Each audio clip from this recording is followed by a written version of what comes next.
Assalamualaikum warahmatullahi wabarakatuh. Waalaikumsalam warahmatullahi wabarakatuh. Alhamdulillah pada kesempatan kali ini kita bisa bergabung di sini untuk kuliah teknologi perangkat bergerak.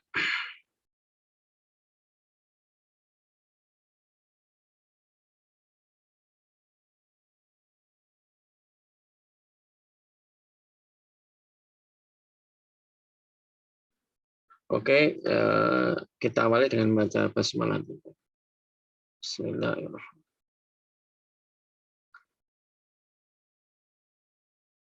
Ya, kita lanjutkan materi kita, walaupun yang hadir cuma 6.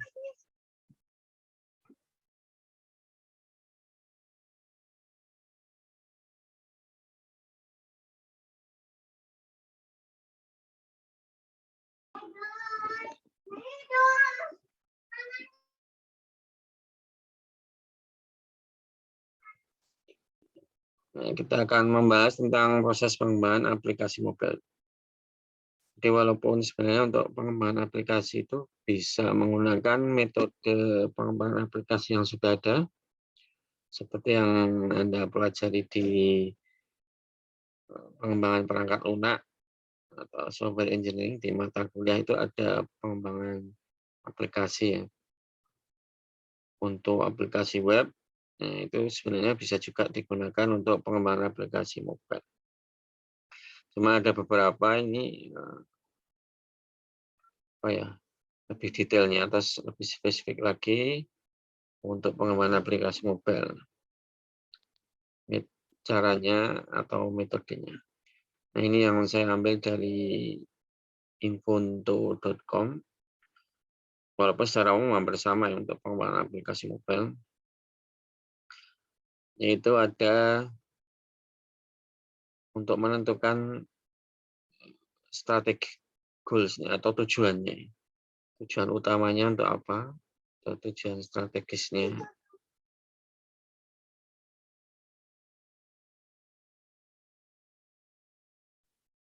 Di tujuan yang akan dicapai itu apa untuk pengembangan aplikasi itu. Kemudian setelah itu baru dianalisis dan direncanakan. Dianalisis di sini spesifiknya adalah untuk mengidentifikasi kebutuhannya, kemudian timnya siapa saja atau terdiri dari keahlian apa saja, kemudian merancang peta jalan atau perencanaan produknya. Nah, selanjutnya itu UI UX atau user interface dan user experience design. Di merancang antarmuka pengguna dan nanti juga pengalaman pengguna, artinya bagaimana pengguna itu menggunakan aplikasi, tidak hanya sekedar tampilan, tapi pengalaman yang didapat atau kenyamanan dari pengguna. Selanjutnya baru dikembangkan aplikasinya. Aplikasi dikembangkan. Nah, di sini untuk teknisnya pembuatan aplikasi apakah menggunakan back-end, front-end, kemudian ada application programming interface atau API. Nah, ini mulai dikembangkan. Jadi ini fase ini atau tahapan-tahapan ini untuk pengembangan aplikasi mobile. Tidak hanya membuat programnya, tapi juga bagaimana tahapan-tahapan sebelumnya. Selanjutnya yaitu dilakukan testing atau uji coba. Jadi setelah dibuat itu tidak langsung digunakan, tapi harus diuji coba dulu apakah program bisa berjalan dengan baik atau tidak.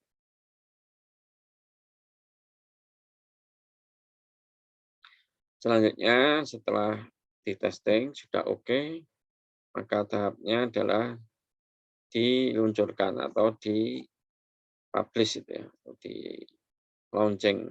Nah, tentu saja setelah di launching pun harus ada support atau dukungan ketika ada kesulitan atau ada masukan-masukan yang lain, itu juga harus diperhatikan. Nah, ini secara umum seperti itu. Nah, nanti akan dijelaskan masing-masing tahapan tadi, fase.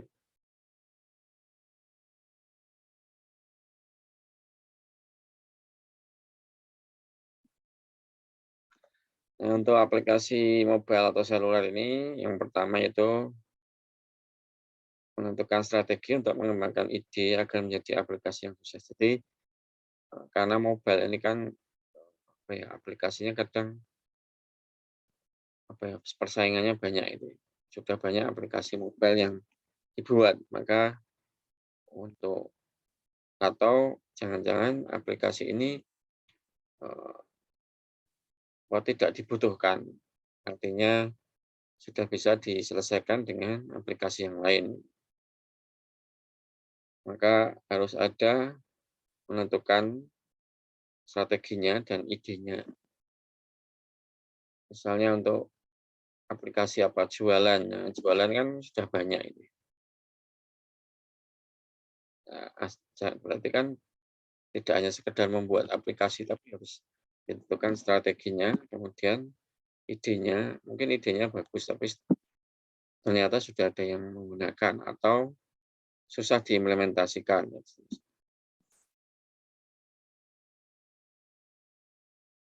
Nah, dalam tahapan ini atau fase ini, identifikasi pengguna aplikasi. Jadi, ini juga nanti akan jadi dasar Anda ketika membuat aplikasi mobile ya, di dunia nyata. Atau nanti di tugas juga akan ada Anda membuat kelompok untuk mengembangkan aplikasi mobile. Jadi, diidentifikasi kira-kira siapa sih pengguna aplikasi ini atau sasaran dari aplikasi.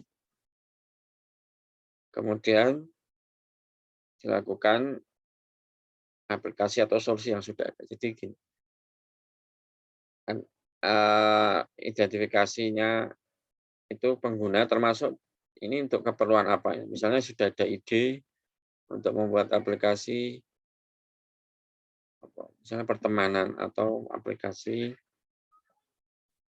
penjualan. Nah, kira-kira siapa pasar yang akan menggunakan nanti? Apakah mungkin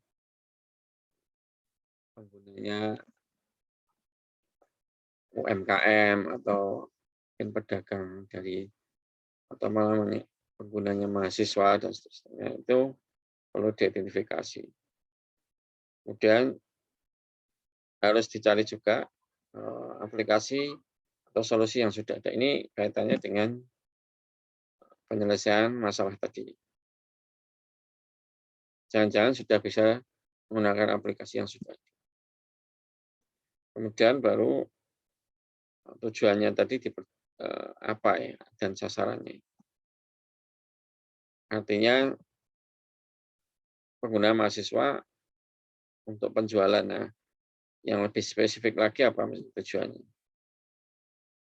Agar misalnya mempermudah mahasiswa mencari barang yang diperlukan sehari-hari atau bisa melakukan jual beli barang bekas atau yang lain.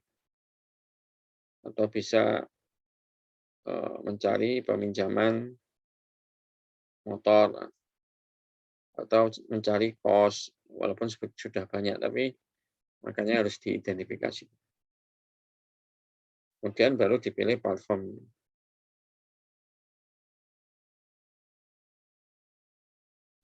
Jadi untuk pengembangan aplikasi nanti mau pakai tadi seperti mobile, hybrid, atau natif ya. Kemarin sudah kita bahas tentang model aplikasi platform.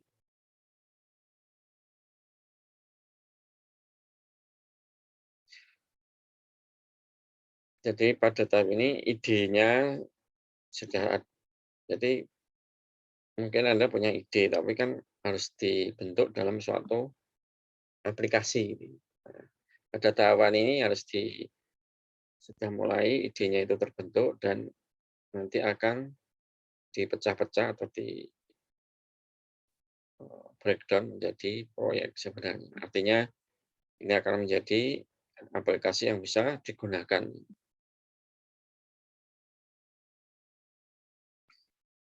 Nah, ini kalau mau detail lagi, di sini adalah analisis dan perencanaan dimulai dengan use case ya, atau kasus penggunaan. Artinya fitur-fitur apa saja yang dimiliki, kemudian fungsi-fungsi apa saja yang harus dimiliki atau yang akan digunakan dalam aplikasi itu.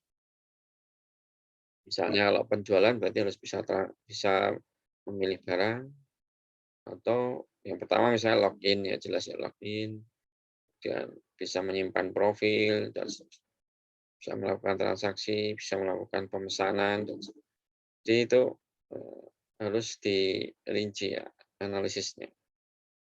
Bisa jadi nanti bisa sampai pembayaran enggak, kalau misalnya pembayaran menggunakan apa? Apakah pakai GoPay, atau bisa jadi transfer, atau yang lain.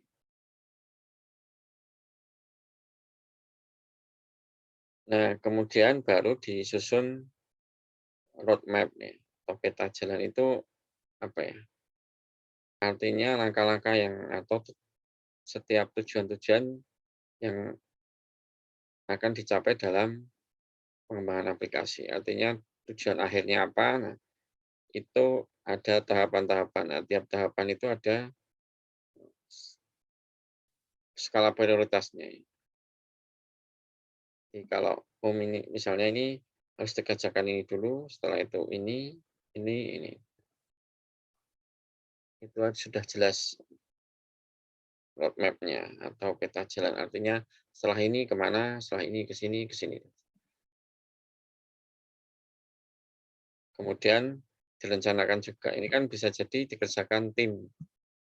Artinya ada perencanaan, misalnya penyelesaian user interface atau aplikasi antarmuka aplikasi. Ini akan dikerjakan tim ini kan. Nah, nanti setelah selesai, tujuan berikutnya apa? Untuk penyimpanan database-nya dan seterusnya. Suaranya terdengar ya? Halo.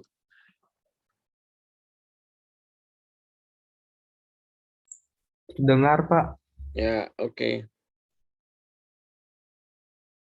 Kemudian ini karena proyek besar itu ya, misalnya maksudnya proyek dari beberapa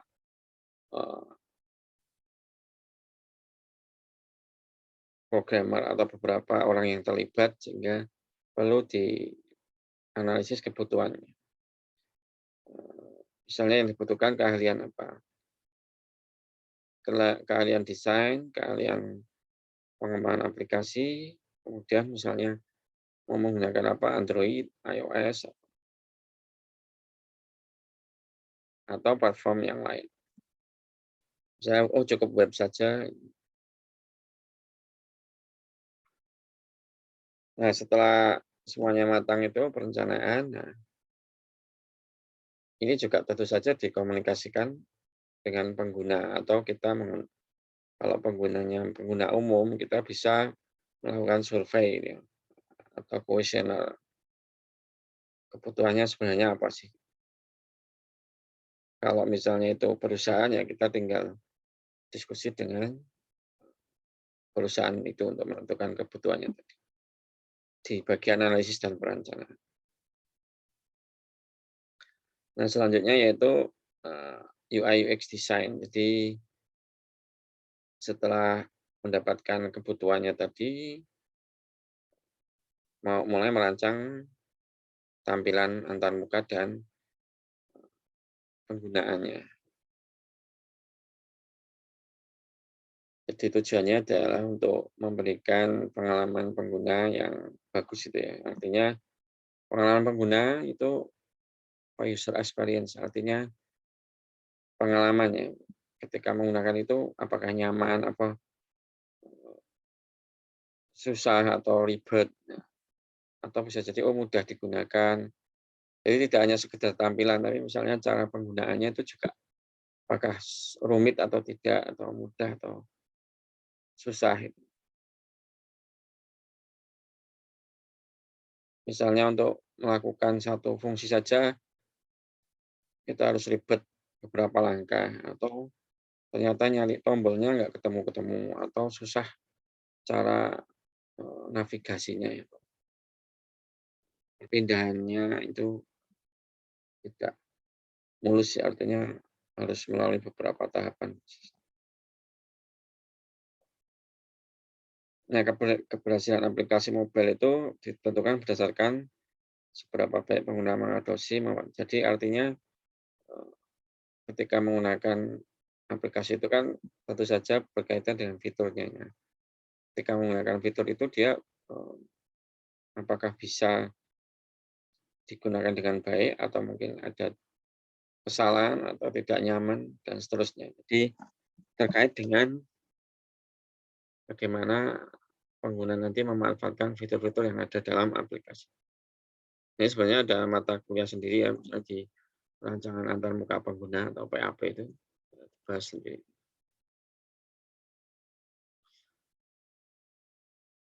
Nah, di situ ada tujuan aplikasi untuk desain UI UX secara umum, yaitu menciptakan pengalaman pengguna yang bagus, ya, atau luar biasa. Kemudian menjadikan aplikasi yang interaktif, intuitif, dan ramah pengguna itu mudah menggunakannya, user friendly. Interaktif itu jadi kita bisa melakukan interaksi, fleksibel sesuai dengan apa yang kita masukkan. Tidak semuanya ditentukan, tapi kita bisa melakukan interaksi. Kemudian intuitif itu artinya kita secara umum tidak perlu terlalu banyak membaca panduannya, kita sudah tahu. Contohnya misalnya kalau tombol itu, ya, kalau intuitif itu misalnya kalau ada bentuk di dalam desain itu agak menonjol, nah ini berarti bisa diklik. Secara intuitif bisa diklik. Atau kalau kita mendesain ternyata ada yang bentuknya datar, ternyata tombol, nah, itu kan tidak intuitif. Oh, ternyata bisa diklik. Nah, itu berarti tidak intuitif. Artinya kalau intuitif itu secara naluri kita langsung bisa tahu, oh ini bisa diklik misalnya, atau oh ini bisa digeser, ini bisa. Itu secara intuitif bisa. Sehingga kita tidak perlu terlalu terlalu lengkap dalam membaca panduannya, tapi secara intuitif bisa mengetahui itu tadi.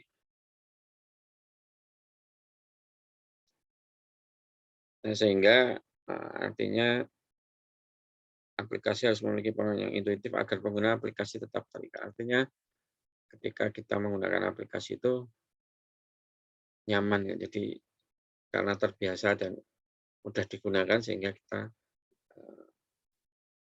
akan sering menggunakan aplikasi itu atau menjadi pilihan kita ketika menggunakan aplikasi. Sehingga itu yang akan diharapkan dari desain UI UX itu.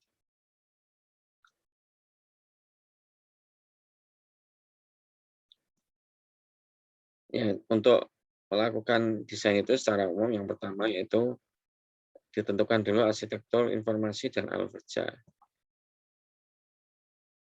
Jadi informasi apa saja yang akan ditampilkan, kemudian interaksinya seperti apa, alurnya seperti apa. Bisa jadi alurnya berupa urutan, gitu ya. Setelah ini oke, seperti ketika kita mendaftar misalnya di suatu situs itu, ya. Langkah pertama apa, dan di user interface-nya akan berubah. Jadi langkah 1 dari berapa? Langkah pertama dari 5 langkah. Kemudian akan aktif apa yang harus diinput, dan langkah berikutnya berubah lagi tampilannya menyesuaikan. sehingga alurnya jelas. Kemudian tampilannya juga apa yang ditampilkan di setiap langkah itu tadi harus diatur juga.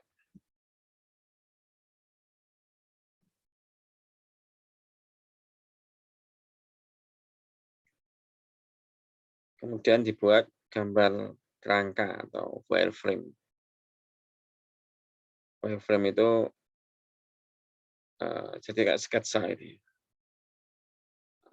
Paling enggak dia menentukan layout-layoutnya dan apa yang harus ditampilkan di situ, terus kemudian yang komponennya apa ya, misalnya teks, gambar, atau isian apa, isian password atau isian email, sehingga nanti menentukan komponen visualnya itu apa. Nah, ini bisa disebut juga mockup itu model yang dengan ketelitian rendah. Artinya tidak terlalu detail, cuma dia sudah bisa menggambarkan mockup atau model dibuat.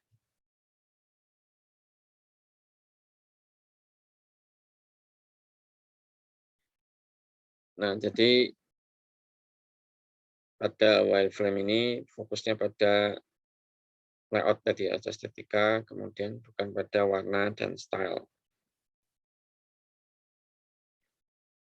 Jadi untuk wireframe ini adalah pendekatan yang cepat dan hemat untuk merancang tata letak aplikasi, jadi layout-nya. Nah, nanti di layout dulu, jadi belum digambar secara detail dulu ya. Ini untuk menghemat tadi, artinya menghemat waktu juga. Artinya di layout dulu secara garis besar atau wireframe tadi ya, garis kayak sketsa saja.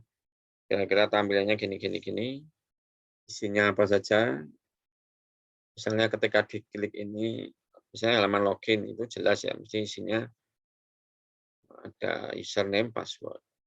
Tapi bisa jadi ada tambahan, misalnya di sini ada logo, kemudian ada fasilitas lupa password, dan itu perlu dirancang di wireframe.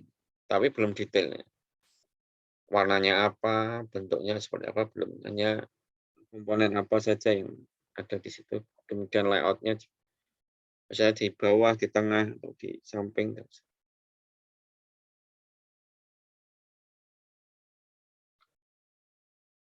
Nah, ini perlu diperhatikan juga ketika merancang di wireframe ini adalah aplikasi nanti akan dipakai di mana.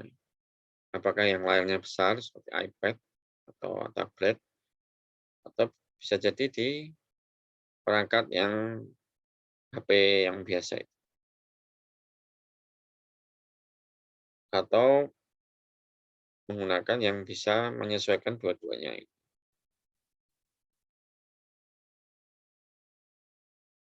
Jadi perlu dirancang juga. Maka nanti bisa digunakan di ukuran layar yang berbeda-beda.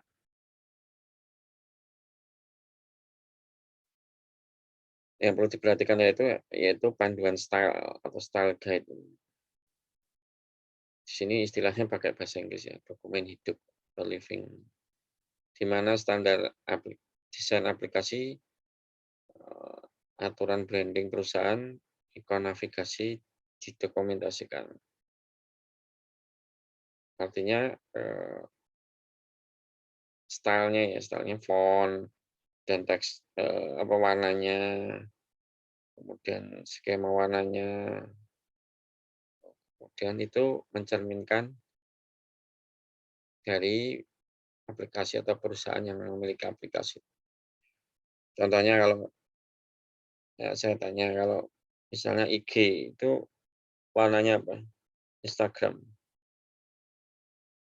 Saya bisa jawab IG itu skema atau warna-warna dari IG itu apa? Saya yang tahu? Bisa di chat juga bisa.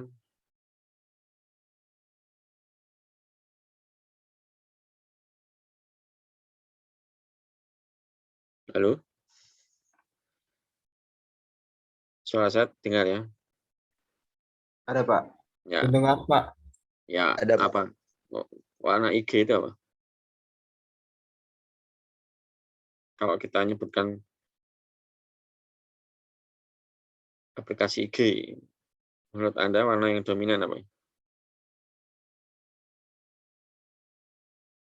Merah, Pak. Merah apa oranye apa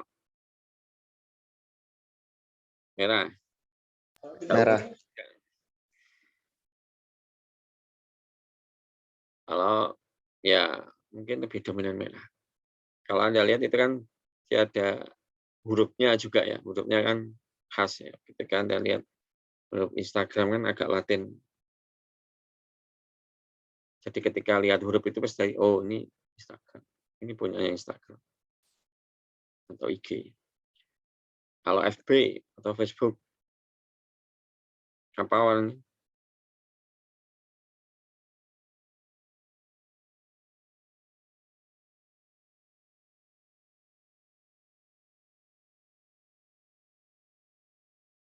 Apa warnanya?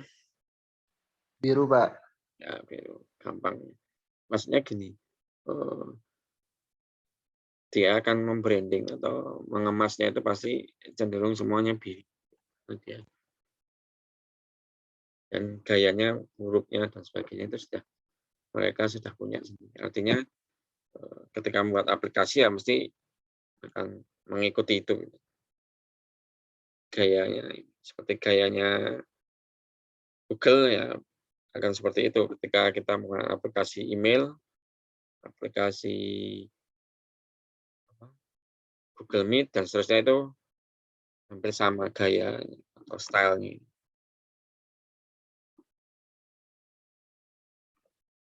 Sehingga kalau kita membuat aplikasi untuk perusahaan ini ya mesti harus disesuaikan, atau kita membuat aplikasi sendiri maka ya harus konsisten tadi gayanya, pakai gaya yang seperti apa, misalnya hurufnya apa, sehingga kesannya bisa langsung, oh ini pasti aplikasi ini. Atau logonya, dari logonya juga bisa. Nah ini memang ini pekerjaannya di desainnya ini. Artinya ini hanya untuk panduan saja, kalau untuk membuat aplikasi itu harus ada style guide atau panduan gayanya atau style. Yang penting di sini adalah konsisten tadi. Kemudian dia juga harus sesuai dengan panduan aplikasi yang mau dijalankan framework-nya, misalnya di iOS, di Google. Artinya dia tetap tidak berbeda atau bisa kompatibel dengan nanti di gadgetnya atau perangkat mobilenya itu OS-nya apa. Misalnya di iOS ya, pasti dia akan mengikuti style guide-nya OS. Tidak mungkin tampilannya akan lebih mirip aplikasi di Android. Nah, itu mockup itu lebih ini ya. Kalau tadi kan semacam apa ya? Prototipe ya, model yang mendekati aslinya. Nah, ini sudah ketelitian tinggi atau high fidelity. Kalau yang low fidelity tadi wireframe itu cuma gambar ini kayak kotak-kotak itu. Kalau ini sudah langsung ke bentuk aslinya. Artinya kalau tombol ya sudah ada warnanya, sudah ada bentuknya, fontnya apa itu sudah. Jadi seperti ketika aplikasi nanti jadi itu tampilannya akan seperti ini. Walaupun fungsi-fungsinya mungkin belum semua bisa jalan, lebih ke alur aplikasinya. Belum ada algoritmanya. Jadi kalau ini masih UI UX design belum mengambil ke database itu belum. Cuma misalnya kalau ini diklik nanti tampilannya ini, kalau ini diklik ini terus apa yang ditampilkan. Setelah ini balik ini apa yang ditampilkan dan seterusnya itu sudah dibuat gitu. Sehingga nanti pengguna kan atau ketika kita mengetes itu sudah di tahap ini sudah tahu gambaran aplikasinya. Oh, ini akan seperti ini. Ketika di ini apa yang ditampilkan, ketika diklik ini disimpan, itu nanti apa tampilan. Walaupun belum bekerja dengan menyimpan datanya, cuma secara tampilan dia sudah lengkap. Nah, ini contohnya. Kalau wireframe itu ini masih kotak-kotak. Nah, setelah itu dijadikan mockup atau prototipe tampilannya, lebih ke UI UX-nya. Itu akan jadi seperti ini di bawahnya. Kalau Anda lihat ini kan kotak-kotak itu aja, yang penting ini. Nah, kalau yang mockup itu sudah nanti tampilan yang akan muncul ketika aplikasi itu jadi. Termasuk warnanya, desainnya, itu ya, hurufnya.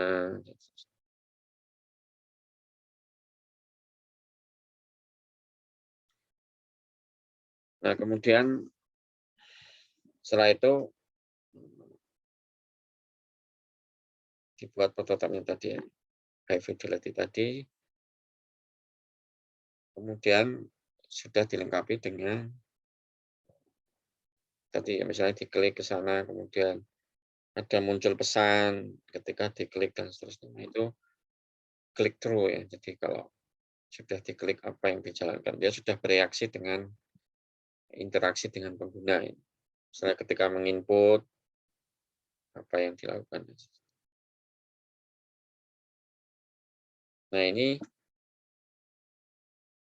apa ya? Memang memerlukan waktu tambahan ya sebelum. Kenapa nggak langsung dibuat saja Pak aplikasi? Ini memang ada waktu tambahan, tapi dia untuk apa ya? Bisa mendeteksi di awal. Jadi kita belum membuat program, itu tampilan dan jalannya program itu sudah diketahui sehingga pengguna bisa memberi masukan sebelum program artinya di implementasinya kodenya itu belum dibuat, tapi secara tampilan dia sudah tahu gambaran sehingga ada masukan-masukan sudah dari awal. Jangan sampai sudah dibuat programnya, tampilannya tidak cocok, nanti harus merubah program, jadi tambah lama. Usahanya lebih banyak dan lebih lama. Kalau ini usaha yang diperlukan tidak terlalu banyak dibandingkan kalau harus menulis program dulu, sehingga bisa diketahui tampilannya sudah fix sebelum dibuat kode program. Nah, itu ada beberapa tools yang biasanya sering dipakai Figma ini.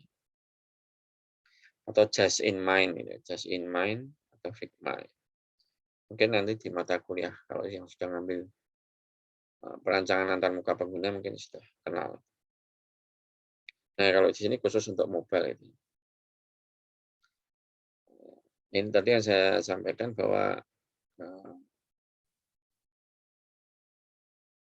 artinya dari tahap ini sudah bisa diketahui secara umum fungsi-fungsi dari aplikasi tadi dan visualnya atau tampilannya atau interface-nya itu sudah bisa diketahui di sini. Nah, di situ juga akan terlihat misalnya, oh ini aplikasi ini, saya bisa mencetak, bisa menampilkan grafik, atau dia bisa memproses ini dengan masukan ini dan seterusnya. Artinya sudah tergambar di situ.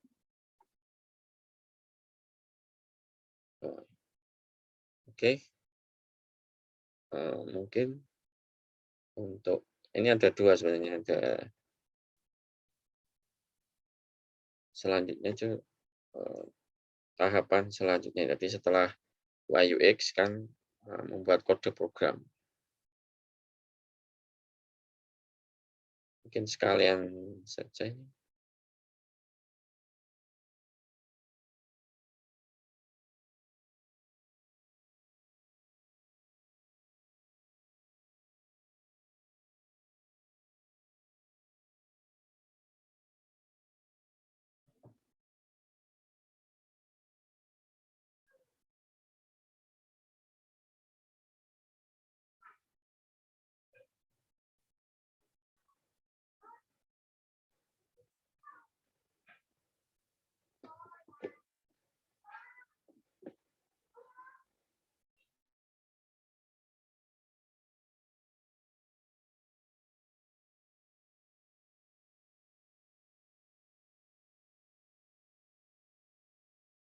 Sudah terlihat ya pengembangan aplikasi. Jadi setelah dibuat aplikasi UI UX-nya, kemudian dibuat aplikasi.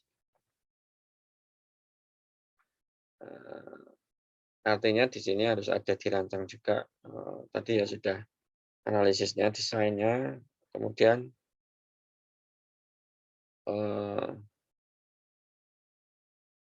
akan dibuat programnya.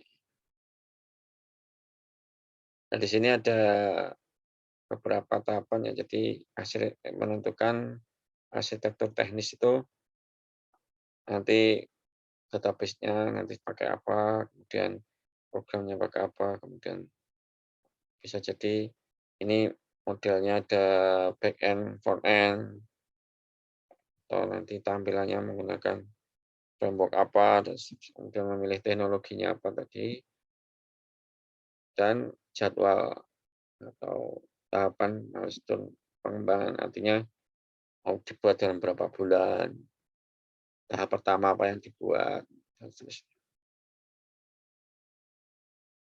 Misalnya fitur apa dulu, kemudian fitur berikutnya, dan seterusnya. Nah, pada umumnya itu terdiri dari 3 bagian, ya, yaitu back end, API, front end.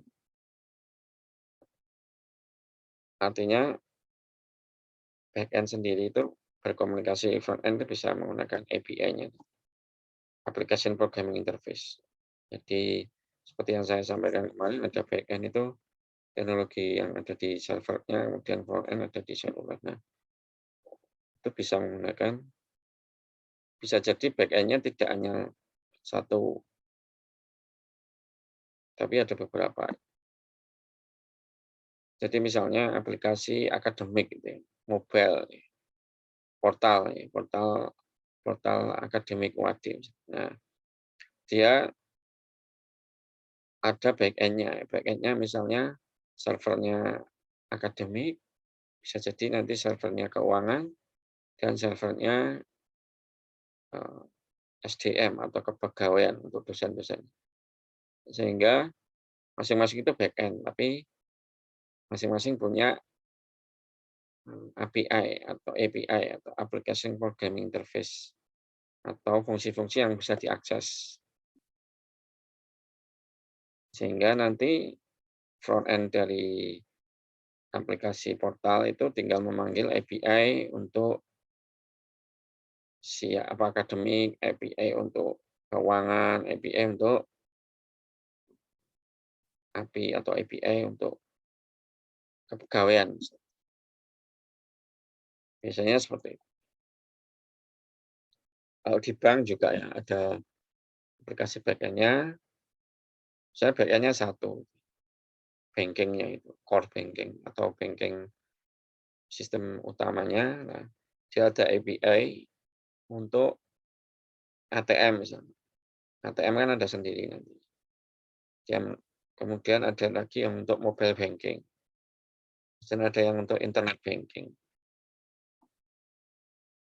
Nah, nanti kan walaupun back end-nya satu, tapi front end-nya bisa banyak.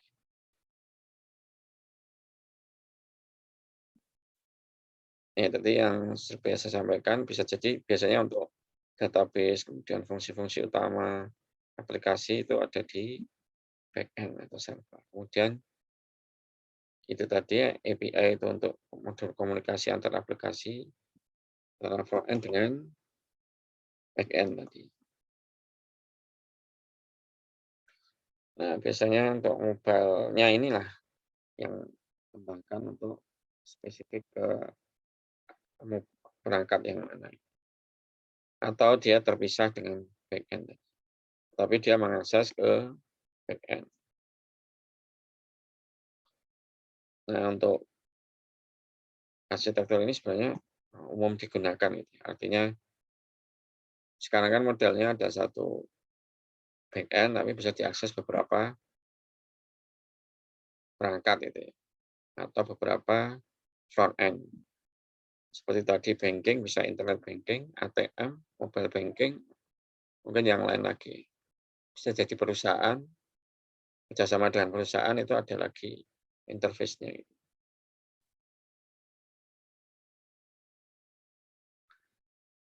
Nah, untuk pengembangan aplikasi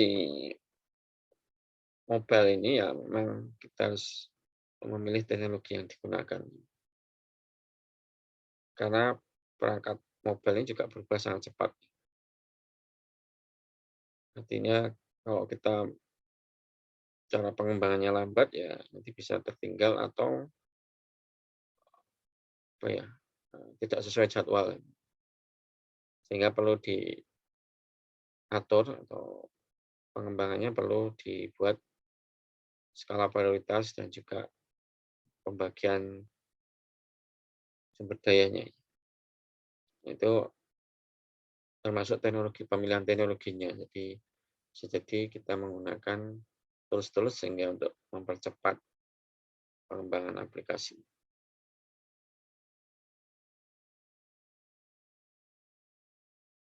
Saya kira sampai ini dulu, yaitu untuk pengembangan aplikasi sehingga kita nanti bisa membuat aplikasi mobile yang siap digunakan dan sesuai dengan kebutuhan penggunanya.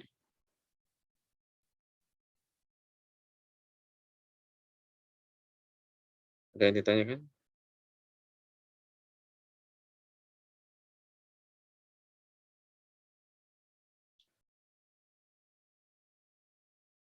Oke, kalau saya pernah menyampaikan belum ya untuk membuat kelompok itu? Belum, Ya, Pak. apa? Sudah mana ya? Belum. Belum, Pak. Oh ya, nanti akan saya posting di Google Classroom ya untuk rencananya seperti sebelum-sebelumnya kita akan merancang aplikasi mobile. Ya, mengikuti tahapan tadi, misalnya analisis, nanti Anda akan mempunyai apa ya, ide atau usulan aplikasi, kemudian Anda tuliskan gitu, berkelompok ya. Nanti sasaran penggunanya siapa, teknologinya apa. Nah, nanti di akhir bisa dipresentasikan.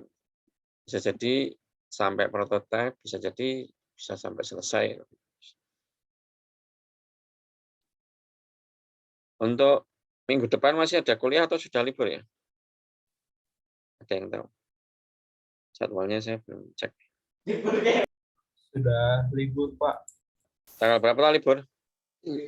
Tanggal 28 ya? 28. Minggu, sekarang tanggal? Hari Kamis, sekarang tanggal 23, Pak. Oh ya.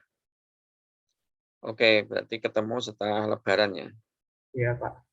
Baik. Oke, untuk pengumuman nanti lewat ini ya, grup sama di Google Classroom misalnya ada apa yang perlu saya sampaikan. Untuk presensi nanti akan saya update di portal juga. Mungkin hari ini saya update untuk pertemuan-pertemuan sebelumnya. Untuk yang hari ini nanti akan saya buka untuk Anda bisa presensi. Saya kira itu ada yang ditanyakan.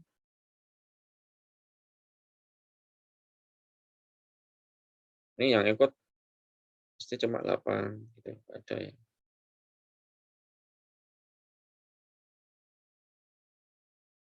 Ada yang ditanyakan? Oke. Kalau nggak ada mungkin kali ini cukup sekian. Kita ketemu lagi setelah Lebaran ya, tanggal berapa nanti ada jadwalnya. Nah, mungkin setelah UTS kapan ya? Setelah Lebaran berarti ya? Ujian tengah semester, ada yang tahu? Setelah Lebaran, Pak. Pertengahan bulan Mei. Oke. Ya, jadi kita ketemu lagi tadi sebelum masih ada satu pertemuan kalau nggak salah ya, sebelum Meet atau nanti lewat Google Classroom ya nggak masalah. Karena mungkin masih pada mudik ya. Mudik enggak ini apa malah harus booster ya. Atau malah enggak mudik.